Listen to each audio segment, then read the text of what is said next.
ओम शांति। आज है 8 मई 2026। आज के बाबा के महावाक्य हैं, मीठे बच्चे, अभी तुम शूद्र घराने से निकल ब्राह्मण घराने में आए हो। बाप ने ब्रह्मा मुख से तुम्हें एडॉप्ट किया है, तो इसी खुशी में रहो। मतलब अभी कलयुग चल रहा है ना, है ना, और हम सब पतित हो गए हैं। तो हम किस घराने से हैं इस टाइम पे? शूद्र घराने से। और बाबा ने हमें कौन से घराने में बुला लिया है? अपना बच्चा बना के ब्राह्मण घराने में बुला लिया है, देवी देवता घराने में बुला लिया है। क्योंकि हम किसके बच्चे बन गए हैं? हम शिव बाबा के बच्चे बन गए हैं। और हम किसके मुख से मुरली सुन रहे हैं? ब्रह्मा के मुख से मुरली सुन रहे हैं। इसलिए ब्रह्मा बाबा ने हमें क्या कर लिया है? एडॉप्ट कर लिया है। और इस बात की हमें बहुत खुशी होनी चाहिए। प्रश्न है, कौन सा गुहा राज ब्राह्मण कुल वाले बच्चे ही समझ सकते हैं? मतलब वो कौन सी बातें हैं जो सिर्फ बाबा के बच्चे समझ सकते हैं? उत्तर है, निराकार शिव बाबा हमारा पिता है और यह ब्रह्मा हमारी माता है। निराकार भगवान कैसे माता पिता बंधु सखा बनते हैं, यह गुहा गुप्त राज ब्राह्मण कुल के बच्चे ही समझ सकते हैं। उसमें भी जो देवी कुल में उच्च पद पाने वाले हैं, वही यह राज यथार्थ रीति समझेंगे। मतलब क्या हुआ? जो बाबा के बच्चे हैं, सिर्फ वो बच्चे जानते हैं कि जो शिव बाबा है वो हमारे पिता हैं और जो ब्रह्मा बाबा है वो हमारी माँ है ना। और इसमें से भी सिर्फ वो बच्चे जो हर वक्त, हर घड़ी, हर क्षण, हर काम करते हुए शिव बाबा को याद करते हैं, वही सिर्फ ये बात समझ सकते हैं कि शिव बाबा हमारे पिता हैं और ब्रह्मा हमारी माता हैं। ओम शांति। बच्चे बैठे हैं, समझ रहे हैं कि हमारा बाप दादा आया हुआ है। बाप तो इकट्ठा हो जाता है दादा के साथ, तो कहेंगे बाप दादा आए हैं। वह टीचर भी है, बाप दादा के बगैर तो कुछ बता ना सके। मतलब हमारे शिव बाबा किसके तन में आते हैं? ब्रह्मा तन में आते हैं। इसलिए कह रहे हैं ना, बाप दादा के बगैर तो कुछ बता ना सके। बुद्धि चलनी चाहिए, क्योंकि यह नई बात है ना। अज्ञान काल में याद करते हैं सिंगल को, कहेंगे हमारा गुरु फलानी जगह है, उनके शरीर का नाम जानते हैं, हमारा बाबा हमारी माँ फलानी जगह है, उनका नाम रूप सब कुछ है। मनुष्य ने फिर शॉर्ट में लिख दिया है, मनुष्य ने बताया है, उनमें कुछ न कुछ रॉन्ग है, मतलब गलत है। भल गायन है तत्तमेव मातस्य पिता, यह एक के लिए ही गाया जाता है, ब्रह्मा के लिए भी नहीं गाया जाता। मतलब किसके लिए गाया जाता है? सिर्फ शिव बाबा के लिए। उनका नाम रूप बुद्धि में नहीं आता, न विष्णु का न शंकर का। गाते तो हैं तुम माता पिता हम बालक तेरे, तो बुद्धि भी ऊपर में जाएगी। श्री कृष्ण को याद कोई कर ना सके, याद फिर भी निराकार को ही करेंगे, उन्हीं की महिमा है। तो बाप समझाते हैं, यहाँ जब बैठते हो तो लौकिक संबंध से बुद्धि योग निकाल पारलौकिक बाप को याद करो। इस समय यह सम्मुख है। भक्ति मार्ग में जो गाते हैं तो आँखें ऊपर करके कहते हैं, तुम माता पिता हे भगवान कह याद करते हैं। भगवान जब कहते हैं तो शिवलिंग को भी याद नहीं करते। तोते मिसल ऐसे ही गाते हैं, लक्ष्मी नारायण के लिए भी ऐसे नहीं कह सकते। यह तो महाराजा महारानी हैं, उनका बच्चा ही माता पिता कहेंगे, बंधु नहीं कहेंगे। भक्त लोग गाते हैं पतित पावन, परंतु वह बुद्धि में नहीं आता कि शिवलिंग होगा। ऐसे ही सिर्फ कह देते हैं हे भगवान, हे भगवान। किसने कहा, किसको कहा, कुछ भी पता नहीं। अगर यह ज्ञान होता, मैं आत्मा हूँ, उनको बुलाता हूँ, तो यह समझें कि वह निराकार परमात्मा है, उनका रूप ही लिंग है।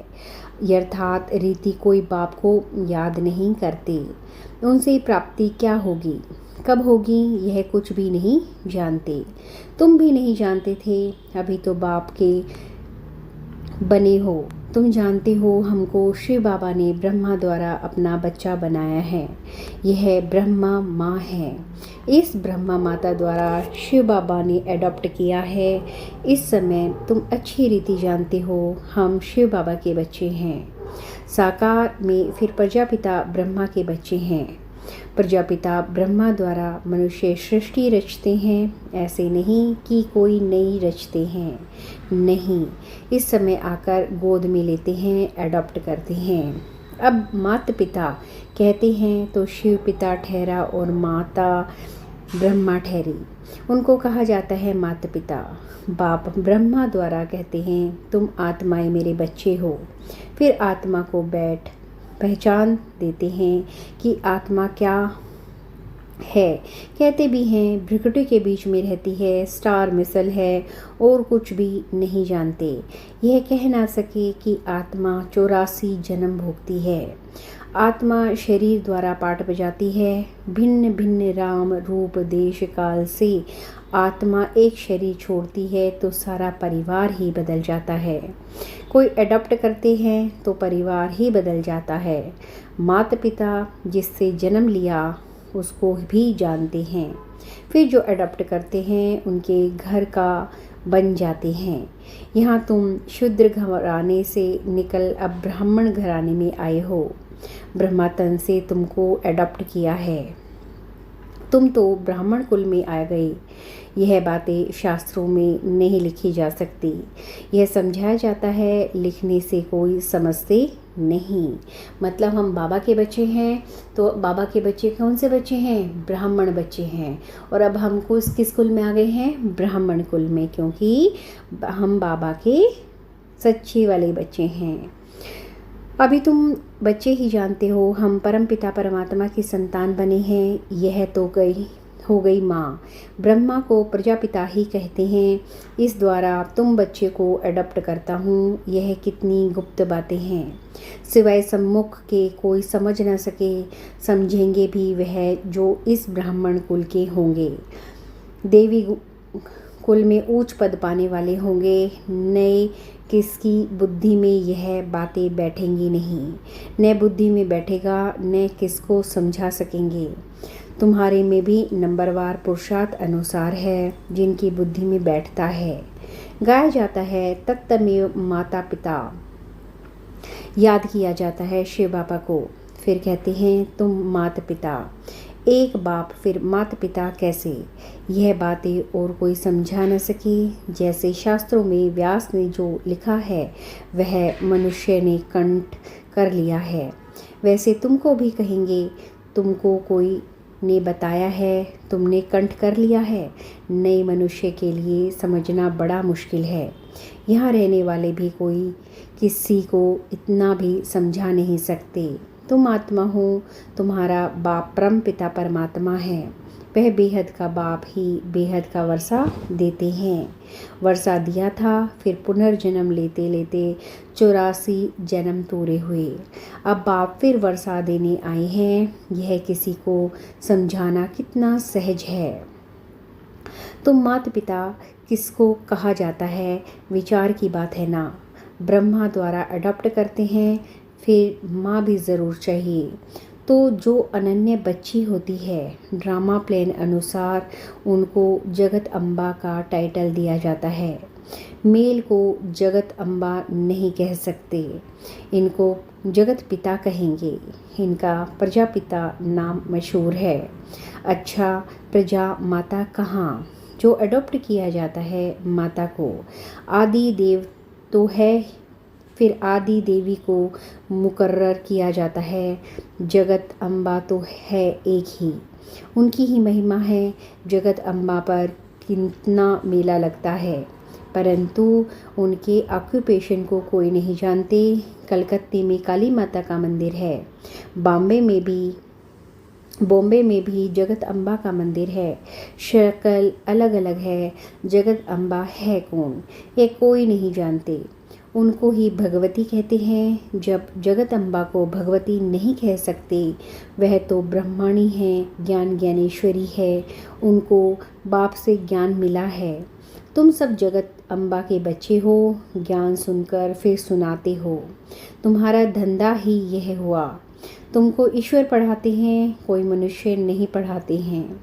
यह ब्रह्मा भी तो मनुष्य है।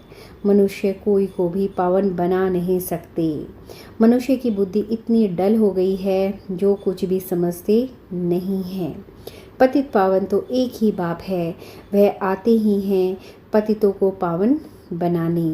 यह सारी दुनिया तमो प्रधान है, यह पतित है। नई दुनिया पावन, पुरानी दुनिया पतित। पुरानी दुनिया में है नरकवासी, नई दुनिया में है स्वर्गवासी। बुद्धि भी कहती है सतयुग में सिर्फ भारतवासी देवी देवताएं होंगे और कोई नहीं थे। अभी तुम बच्चों को यह ज्ञान मिला है।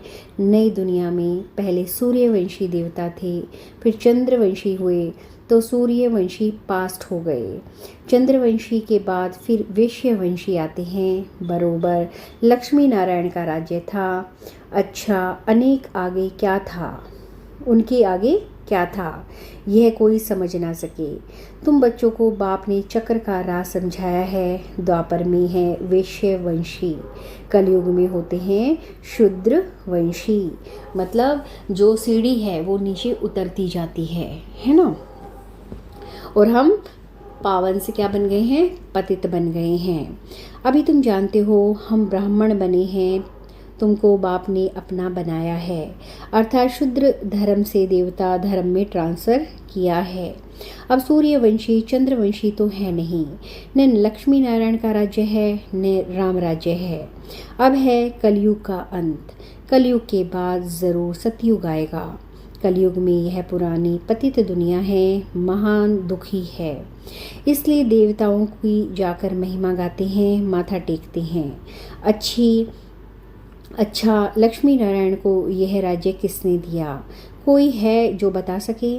कोई के भी ख्याल में नहीं होगा, क्योंकि बुद्धि में है कलयुग अभी बच्चा है।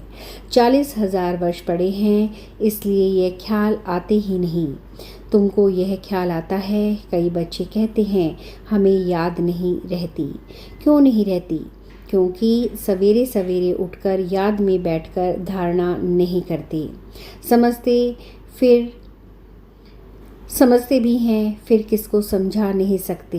तो यह ज़रूर होगा, सब एक रस तो समझदार बन ना सकें। समझदार भी चाहिए, बेसमझ भी चाहिए। बहुत समझदार तो जाकर राजा रानी बनेंगे। जितना जितना जो जास्ती समझते और समझाते हैं उतना उनका नाम बाला होता है। प्रदर्शनियाँ होती हैं तो लिखते हैं बाबा फलानी को भेज दो। तो क्या तुम नहीं समझा सकते हो?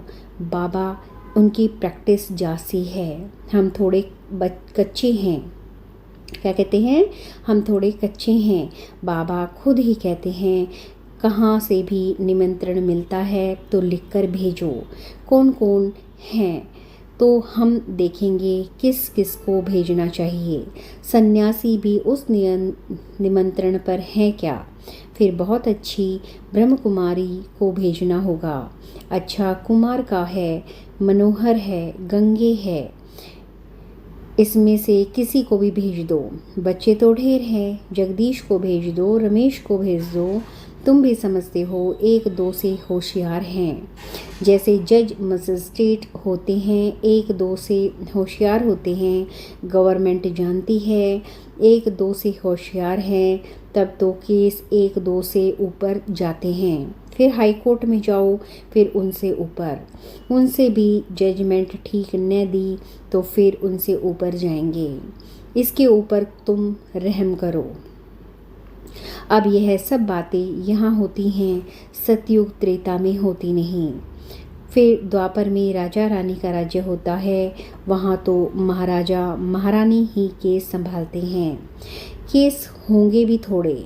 अभी तो तमो प्रधान पतित है ना, तो बादशाह के पास केस जाएगा तो थोड़ी सज़ा दे देते हैं।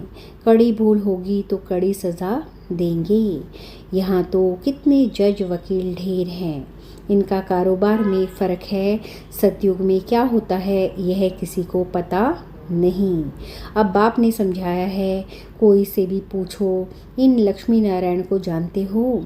जैसे बिरला है, बहुत मंदिर बनाते रहते हैं, तो कोई अच्छा बच्चा हो उनको चिट्ठी लिखें। तुम लक्ष्मी नारायण के मंदिर तो बहुत बनवाते हो, इन्हों को यह राजधानी कैसे मिली, जबकि सतयुग में से पहले कलयुग था। कलयुग में तो कुछ है नहीं। देवताओं ने जो कोई से लड़ाई की नहीं होगी। लड़ाई से कोई विश्व के मालिक बन नहीं सकते। विश्व के मालिक जो थे, उन्हों के यह लक्ष्मी नारायण के चित्र रखे हुए हैं। अभी तो है कलयुग, यहाँ लड़ाई चलती है हथियारों की। बाप ने समझाया है, क्रिश्चियन धर्म वाले ही आपस में मिल जाएं।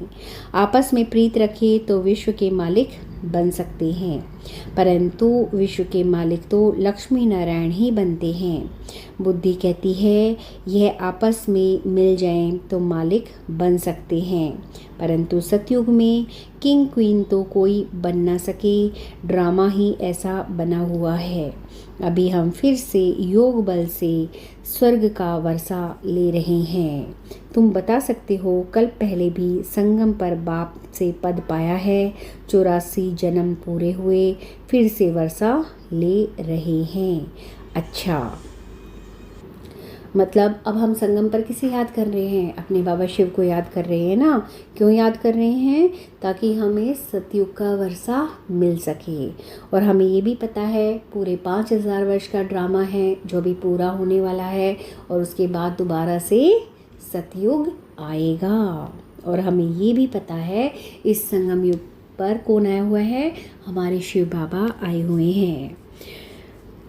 मीठे मीठे सी खिलते बच्चों प्रति माता पिता बाप दादा का याद प्यार और गुड मॉर्निंग। रूहानी बाप की रूहानी बच्चों को नमस्ते, रूहानी बच्चों की रूहानी बाप दादा को नमस्ते। शुक्रिया बाबा, शुक्रिया। धारणा के लिए मुख्य सार हैं। नंबर 1, स्वयं में धारणा करने और दूसरों को कराने के लिए सवेरे सवेरे उठकर बाप की याद में बैठना है। जो समझा है उसे दूसरों को समझाने की प्रैक्टिस करनी है। नंबर 2, लौकिक संबंधों से बुद्धि योग निकाल एक पारलौकिक बाप को याद करना है। बाप से जो ज्ञान मिला है वह सुनकर सबको सुनाना है। यही तुम्हारा धंधा है। मतलब हमें बाबा ने जो ज्ञान सिखाया है, राजयोग सिखाया है, हमें दूसरे बच्चों को भी राजयोग का वो ज्ञान देना है। वरदान है, सामने की शक्ति द्वारा एक मत का वातावरण बनाने वाले दृष्टांत रूप भव। जो एक जैसे मणके हैं, एक ही लगन और एक रस स्थिति में स्थित, एक ही मत पर चलने वाले हैं। आपस में संस्कारों में भी एक मत है, वही माला में पिरोए जाते हैं। लेकिन एक मत का वातावरण तब बनेगा जब सामने की शक्ति होगी। यदि कोई बात में भिन्नता हो जाती है तो उस भिन्नता को समाओ, तब आपस में एकता से समीप आएंगे और सबके आगे दृष्टांत रूप बनेंगे। स्लोगन है, हर संकल्प वाणी और कर्म में रूहानियत धारण करो, तब सर्विस में रौनक आएगी। अव्यक्त इशारे, सदा अचल अडोल एक रस स्थिति का अनुभव करो। कोई भी दर्दनाक सीन देखते हुए नथिंग न्यू, जिन्हें यह नथिंग न्यू का पाठ पक्का है, वह घबरा नहीं सकते। क्या हुआ, कैसे हुआ, यह हुआ। समाचार सुनते देखते भी ड्रामा की बनी हुई भावी को शक्तिशाली बन देखते और औरों को भी शक्ति देते चलो। दुनिया वाले घबराते और आप एक रस स्थिति में रह उन आत्माओं में शक्ति भरते। जो भी संपर्क में आए उसे शक्तियों का, शांति का दान देते चलो। ओम शांति।